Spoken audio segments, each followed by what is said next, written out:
আসসালামু আলাইকুম, আমি লাবণী রহমান চলে আসলাম আরও একটি রেসিপি নিয়ে, কচুরলতি দিয়ে ইলিশ মাছের চচ্চড়ি।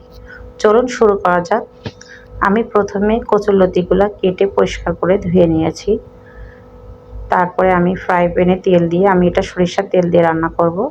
পরিমাণ মতো তেল দিয়ে এর ভিতরে পেঁয়াজ কাঁচামরিচ কুচি দিয়ে নরম হয়ে আসলে আমি এর মধ্যে মশলা অ্যাড করে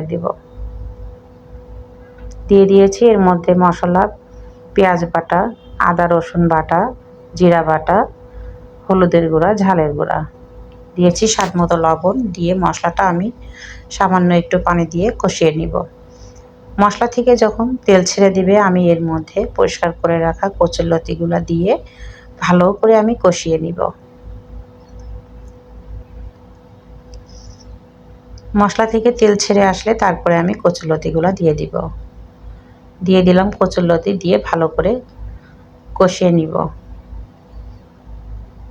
এটা খুব বেশি সময় লাগে না, কচুরলতি খুব নরম জিনিস।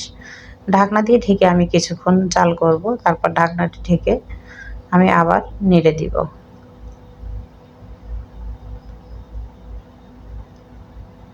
আবার ঢাকনা দিয়ে আমি জাল করব। মশলা থেকে তেল ছেড়ে দিলে আমি এর মধ্যে পানি অ্যাড করে দিব।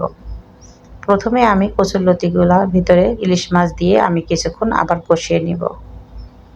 ভালো করে কষানো হয়ে গেলে আমি এর মধ্যে সামান্য পরিমাণ পানি দিয়ে দেব। খুব বেশি পানি দিব না, কচুরলতি সিদ্ধ হতে খুব একটা বেশি পানি লাগে না। ঢাকনা দিয়ে ঢেকে আমি আবার কিছুক্ষণ জাল করব।